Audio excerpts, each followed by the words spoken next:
In 1885, inside a small log house in Madison County, North Carolina, the recipe box opens to a card with softened corners. A faint pencil line reads, "Ash-baked cornbread, Madison County, 1885, 1 cent." Beside it are a black cast-iron skillet, a crackling woodstove, and dried corn kernels scattered across the tabletop. A thin layer of smoke clings to the window panes. Outside on the porch, bean vines shrivel in the cold Appalachian wind. Down in the cellar are crocks of apple cider vinegar, salt pork, and a few onions set aside for winter. On this list, dish number 16 sits right on the line between experience and error. Dish number 14 carries a Cherokee technique that predates cookbooks. Dish number 7 turns strong-smelling game into a rich, tender stew. And dish number 3, with layer after layer of dried apples soaked in sorghum syrup, once told the entire community which family had prepared carefully for winter. If these old dishes remind you of your grandmother's kitchen, the sound of a cast-iron skillet, the smell of wood smoke, and a yellowed recipe card, subscribe to the channel and pull up a chair. Each week, the recipe box opens once again. Tonight, the recipe box opens in the Appalachian Mountains. 25 dishes begin with number 25, a rustic cornbread made with nothing more than meal, water, salt, and fire, the intation of cornmeal. Before the Appalachian kitchen had many choices, it had corn. Dried ears hung in the loft, yellow kernels rested in cloth sacks, and the steady sound of the whip echoed through the lawn. Cornmeal fell onto the tabletop like fine dust, then went into pots of mush, onto hot stones, and into smoke-blackened cast-iron skillets. From that simple ingredient, mountain people made bread to carry with them, filling breakfasts and food strong enough to sustain them through a long day. Dish number 25, ash-baked corn cacks. The smell of cornmeal scorched around the edges mingled with wood smoke, working its way into wool coats and the walls of the house. The crust was dry, thick, and dark, while the inside held just enough moisture to be chewed slowly beside the fire. In 1885, in Madison County, North Carolina, 3 small cakes in a self-sufficient Blue Ridge household might have been worth only about 1 cent. Since the cornmeal was ground at home, the water came from the well, and very little salt was used. She mixed the meal with cold water, sprinkled in salt with her fingertips, then pressed the mixture into thick oval cakes. She placed them on a hot stone or close to the edge of the glowing coals. When the edges firmed up, she turned them gently, brushed away the ash, and let the smoke finish the rest. In December, a trapper could tuck 2 of them into his coat pocket. The cakes were coarse and hard, but they held up over long distances. Fire, water, corn, that was enough to live on. Dish number 24. Lie triata corn. Beside the wood stove sat a bowl of white corn that had swollen until tender. The kernels that had once been dry and hard were now plump, slightly chewy, and faintly scented with wood ash. In 1892, in Lee County, Virginia, near the Cumberland Gap, a bowl of corn like this, in a small farm household, might have cost only about 1 cent. The corn came from the family's own field, the ash came from beneath the stove, and all that remained was water, salt, and thyme. She filtered water through wood ash, soaked the dried corn in the alkaline liquid, rubbed away the loosened outer skins, then rinsed the kernels several times. After that, she cooked them slowly until they swelled, turned white, and became tender but chewy. She did not call the process by a scientific name. She remembered it through sight, her fingertips, and the smell of the corn when it was just done. Knowledge was passed down quietly in that way, from the person who stood at the stove before to the person who stood there next. She did not need to name the chemistry. Dish number 23. Freed slices of cornmeal mush. The moment a slice of mush touched the cast-iron skillet, it gave a soft sizzle. Hot grease crept around the edges, gradually turning the outside golden while the center remained soft and fragrant with the smell of toasted corn. In 1920, in miners' boarding house kitchens in Logan County, West Virginia, a plate of fried mush slices might have cost about 3 cents, including the cornmeal, salt, and a little bacon grease left from the previous meal. The night before, she cooked the mush until it was very thick, poured it into a pan, and left it to cool overnight. Early the next morning, while the window glass was still fogged with condensation, she cut the mush into thick slices and fried them until both sides were crisp. The smell of hot grease spread through the room just as coal-dusted boots were set down near the door. Each slice kept a warm, soft center, providing a filling meal while using every last bit of the old pot of mush. Before a long shift in the mine, a few hot slices of mush with a cup of wild sassafras root tea helped keep a man on his feet until noon. One slice of corn carried the whole morning. Then the kitchen began thinking beyond the meal at hand. January always arrived early in the memory of mountain people. The porch held beans, stoneware crocks preserved sour flavors, the salt barrel kept the meat, and the cool cellar guarded the last of summer. In the recipe box, those things appeared in a few penciled lines beside old grease stains. Each line served as a reminder that a family made it through the winter, because preparations had begun while the weather was still warm. The porch, the crock, and winter. In an old Appalachian home, preparations for winter always began while the summer sun still rested on the doorstep. Strings of dried beans swayed gently beneath the porch roof, crocks of apple cider vinegar sat deep in the cool cellar, and pork was packed between layers of white salt. Each one preserved a part of the warm season so that by January, the kitchen would still have something to place on the table. The porch, the stoneware crock, and the salt barrel thus became clocks of their own, measuring time by the dryness of the beans, the sourness of the vegetables, and the salty aroma that soaked deep into every fiber of the meat. Dish number 20, tringed dried green beans. Beneath the wooden porch roof, strings of green beans hung in rows, lightly tapping against one another whenever the late summer wind passed through. The bean pods gradually shriveled, turning dark brown and curling like strips of old leather. In 1888, in Wise County, Virginia, a mining family or small farm household could cook an entire pot of string-dried beans for about 2 cents, with most of that money going toward fatback and salt. Grandmother sat near the door, threading each bean pod with a long needle. The thread made a faint rustling sound as it passed through the green skin. She hung them high, allowing the sun and wind to slowly draw out the moisture, then stored the beans in cloth sacks once they had become firm and dry. When winter arrived, she dropped a handful into a cast-iron pot, added water and a piece of fatback, then simmered them until the beans became tender again. Outside in the garden, the ground had hardened beneath the frost. Inside the pot, the dried beans absorbed the fat and released a mild green aroma, calling to mind sun-filled days in August. In this quiet way, the porch once held winter at bay. Dish number 21. Beans, wild onions, and cucumbers, pickled in apple cider vinegar. As soon as the crock's lid was lifted, the sharp, cloudy aroma of apple cider vinegar spread throughout the cellar. The beans, wild onions, and cucumber slices remained crisp, cold, and bright in flavor, as though a piece of the summer garden had just been opened in the middle of winter.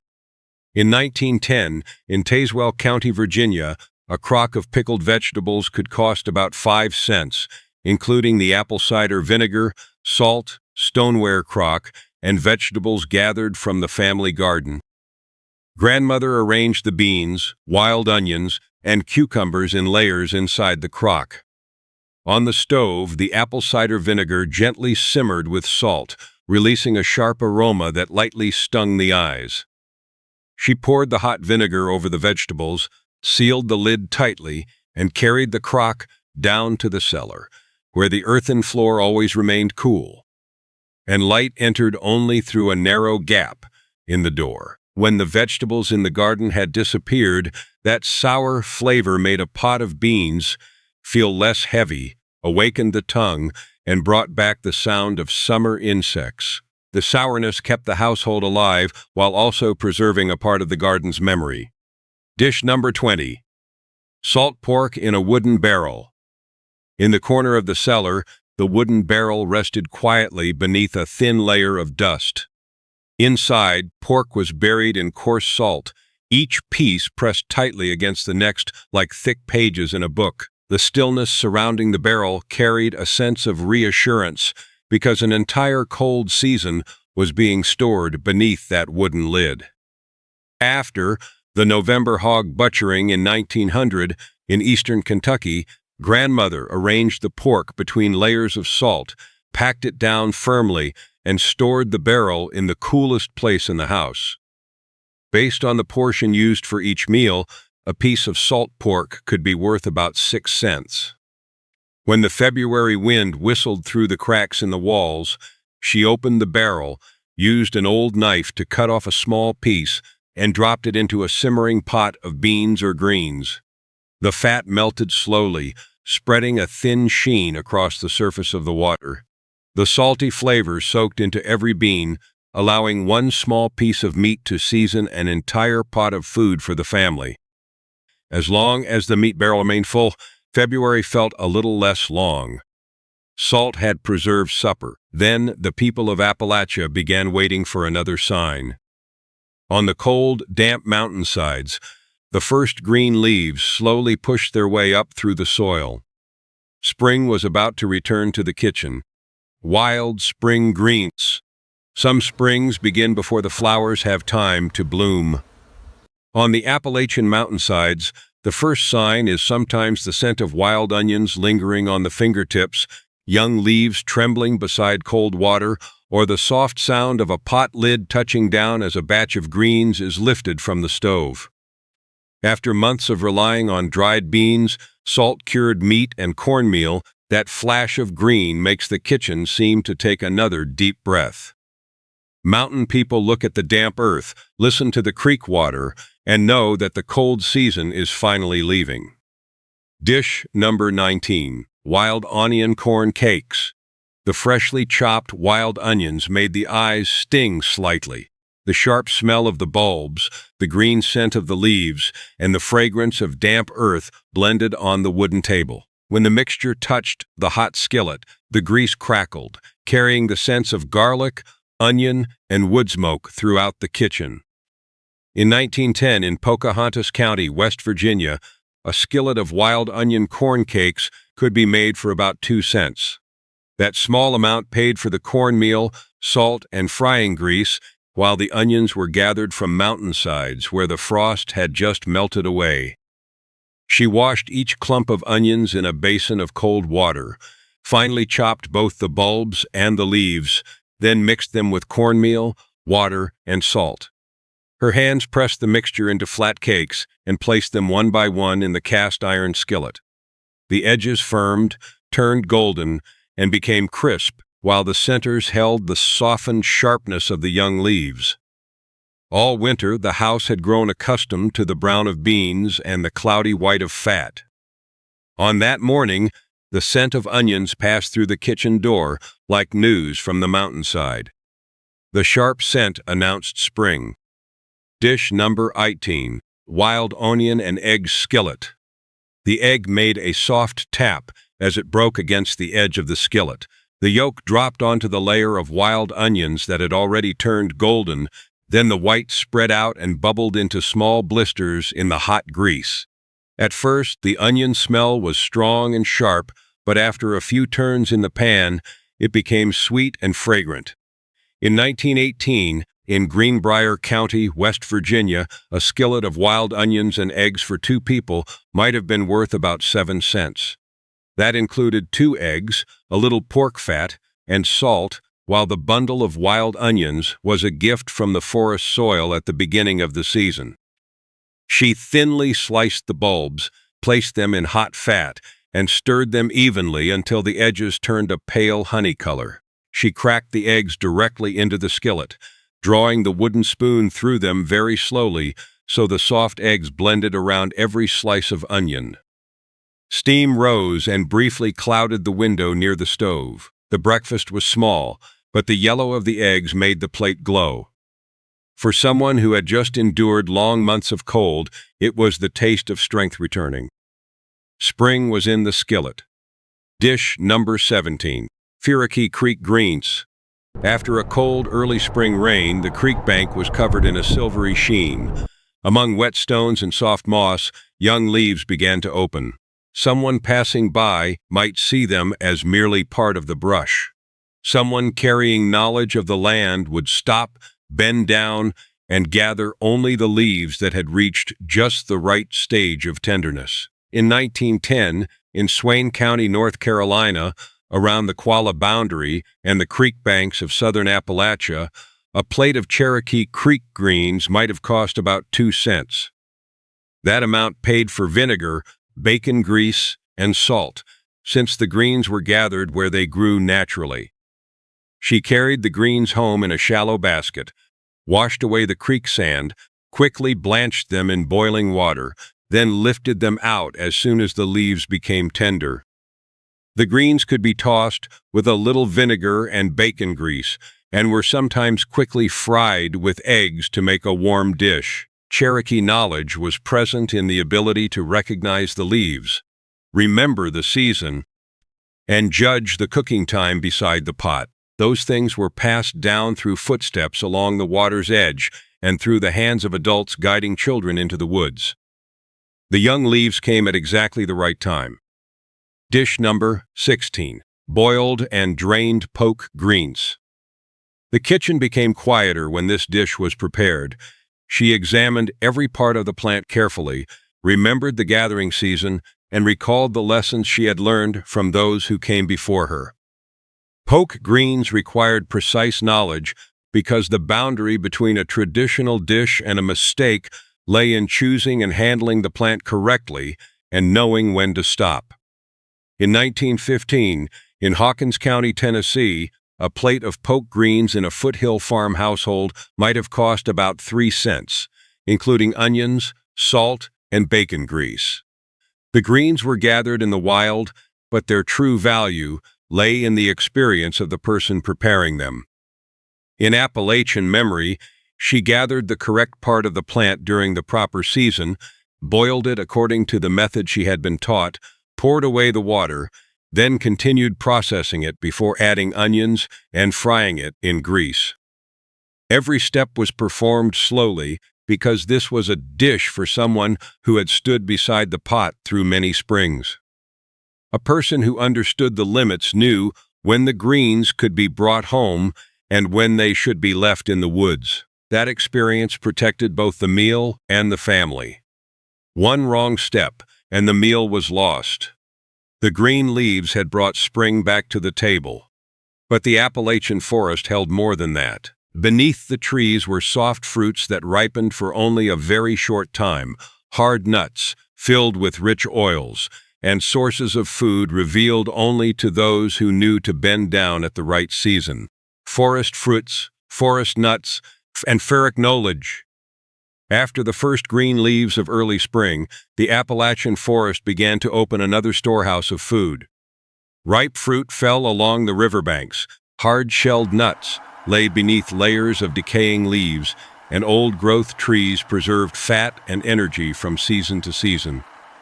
Mountain people recognized these foods by their scent, by the sounds beneath their footsteps, and by their memory of every trail.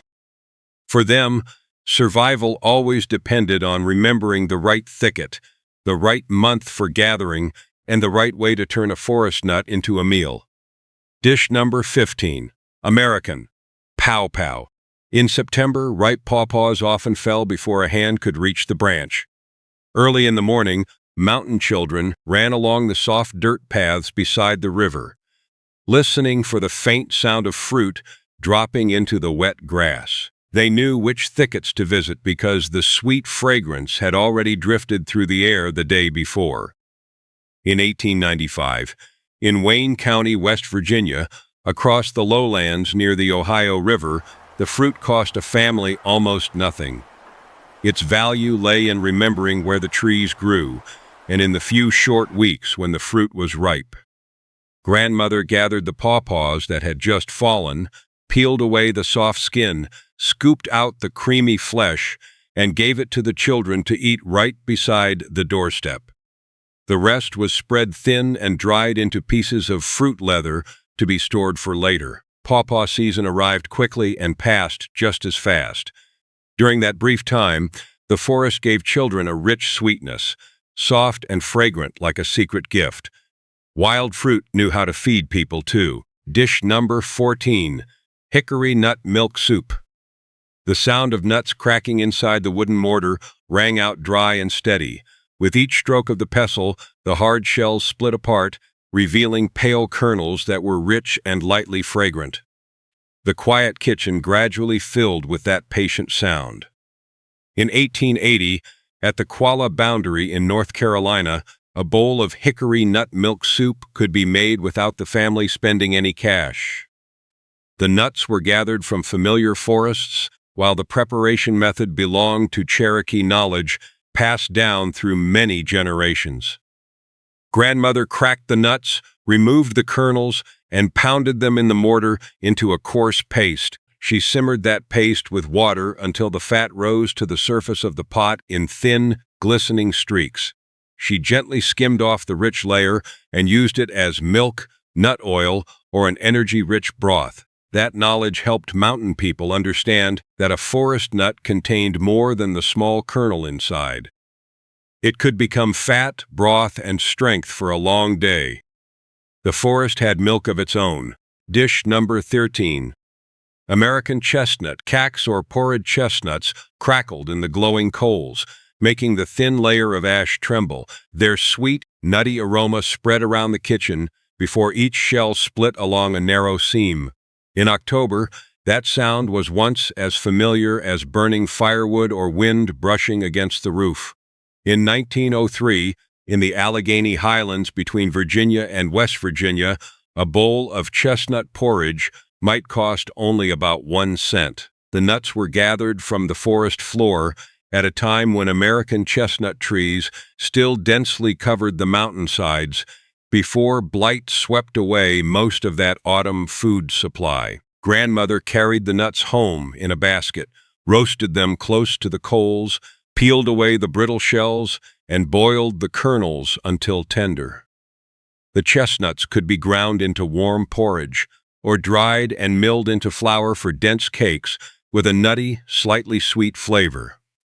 As the chestnut forests gradually died, families lost a source of calories that had once helped them endure the cold season. A forest had once served as a granary. Dish number 12. Protein-rich, black walnut porridge. Black walnut hulls left a deep brown stain on the hands for days. The color clung beneath the fingernails and settled into the lines of the palms, carrying the sharp, green scent of the outer hull. To those who traveled through the forest, it was a sign that the food they carried was nearly ready.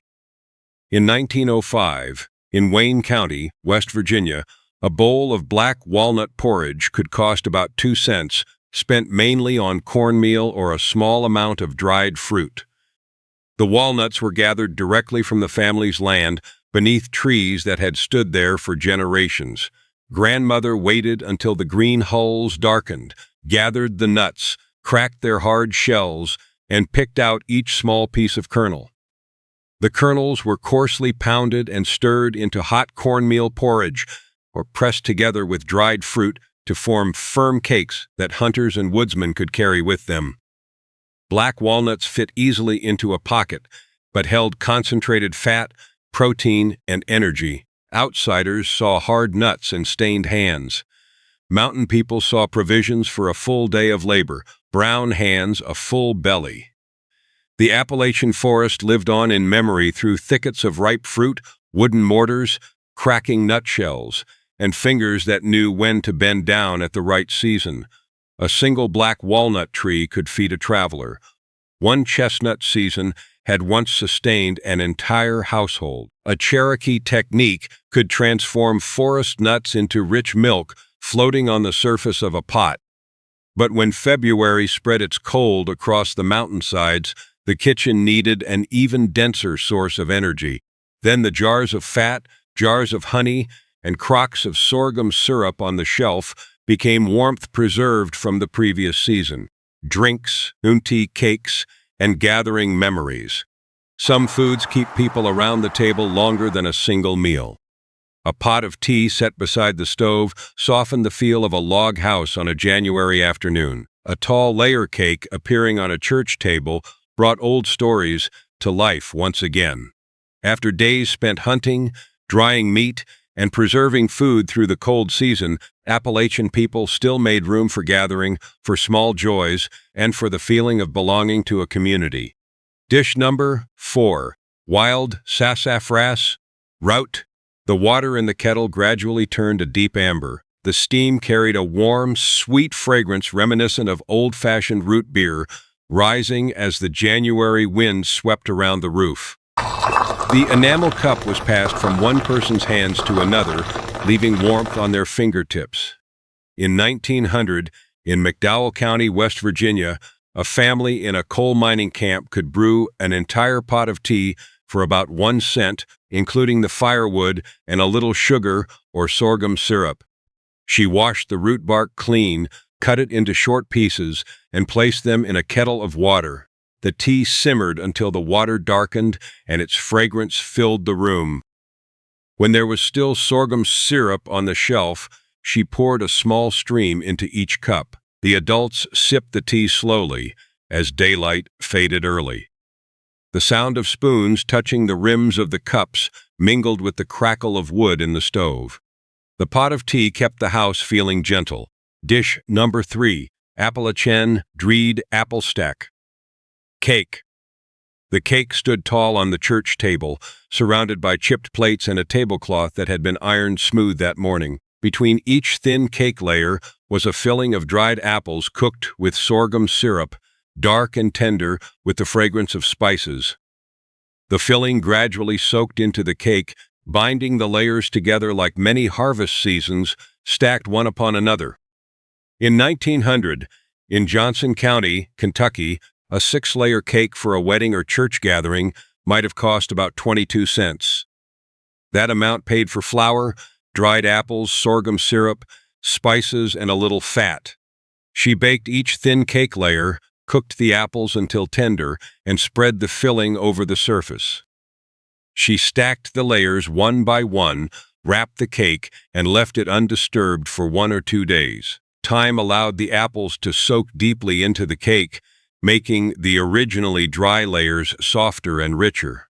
The taller the cake, the more clearly the neighbors understood that the family had dried enough apples, saved enough syrup, and shown enough patience for the day of celebration. The more layers there were, the better prepared the family was.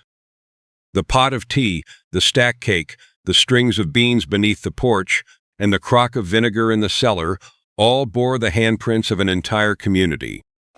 One person knew how to gather, another knew how to dry, another knew how to cook, and another remembered to keep the fire burning.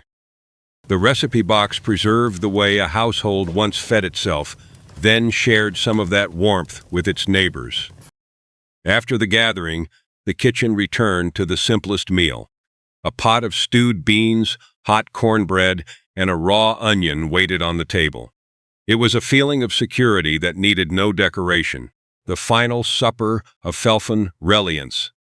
As the list nears its end, the Appalachian kitchen grows quieter. The dishes from deep in the forest have receded, and even the stack cake on the church table remains only in memory. On the stove now is a pot of beans that has been cooking since morning. Beside it, a skillet of cornbread just lifted from the fire, and a raw onion still carrying its full sharpness. Everything is so simple that there is no need to call it a feast. But when the mountain wind scrapes against the wooden walls, the warmth rising from a bowl of beans is enough to make the entire household feel secure. Dish number 2. Pinto beans simmered with fat back. The pot of beans thickens with each passing hour. A few beans split open and dissolve into the cooking liquid, creating a pale brown richness. The piece of fat back softens, coating every bean with its savory richness, while the scent of the hot iron pot slowly spreads through the kitchen. In 1912, in Wise County, Virginia, a coal mining family could cook a pot of pinto beans for about 9 cents. That money paid for dried beans, fatback, salt, and 1 onion. The night before, grandmother had soaked the beans in a basin of water. In the morning, she poured them into an iron pot, added water, dropped in the piece of fatback, sprinkled in salt, and let the low fire do the rest. By afternoon, the bean liquid had become something between a soup and a gravy. The miner returned home, brushed the coal dust from his clothes at the door, and sat down before a hot bowl of beans. For a family in coal country, this was supper after a long day underground. Dish number 1, dried beans and cornbread. The bowl of beans was set on the table, with the soft sound of a spoon touching the porcelain rim. Hot cornbread beside it, releasing a gentle toasted aroma. The raw onion was cut in half, bright white, beneath the yellow lamplight, its sharpness rising the moment the knife passed through it. Also in 1912, in Harlan County, Kentucky, a meal of dried beans and cornbread for 5 to 6 people could cost about 8 cents. Grandmother cooked the beans all day with fatback, stirring slowly as the liquid began to thicken. Meanwhile, she baked cornbread in a cast iron skillet, sliced the onion, and placed everything on the table while steam still drifted around the bowls. The beans provided protein. The cornbread kept the stomach full for hours. The pork fat supplied energy, while the raw onion added a crisp, sharp flavor that awakened the entire meal. Every ingredient could be grown, dried, stored, and cooked over a wood fire. The household did not have to depend on a nearby road or a well-stocked store. If all of Appalachian survival food had to be captured in a single image, it would be a bowl of dried beans, hot cornbread, and 1 raw onion. Simplicity once meant security. 25 dishes have passed before us, from 1-cent ash-baked cornbread to an 8-cent meal of dried beans and cornbread. The final card rests quietly on the table, and the old recipe box is almost ready to close. 25 dishes have passed before us, carrying with them 25 ways Appalachian people kept a family alive through the winter. Cornbread relied on meal, water, and fire. Strings of beans beneath the porch preserved August. A crock of vinegar held the garden's sourness. Pork rested beneath salt, while Cherokee knowledge guided hands toward the right greens, the right forest nuts, and the right harvest season. Fat was stored as warmth. Sorghum syrup preserved the scent of autumn in a crock. Squirrel stew with flat dumplings drew the whole family close to the pot. A bowl of beans with cornbread served as a reminder that simplicity once took the form of security. The final card was placed back inside the recipe box. The corners of the paper had grown soft, and the words Harlan County, 1912, 8 cents had nearly faded into the color of the old paper. Outside the door, the mountainside gradually darkened. The table still carried the aromas of stewed beans, raw onion, sassafras root tea, and hot cornbread. If this story reminds you of an old kitchen, subscribe to the channel and leave a comment about the family dish you still cook.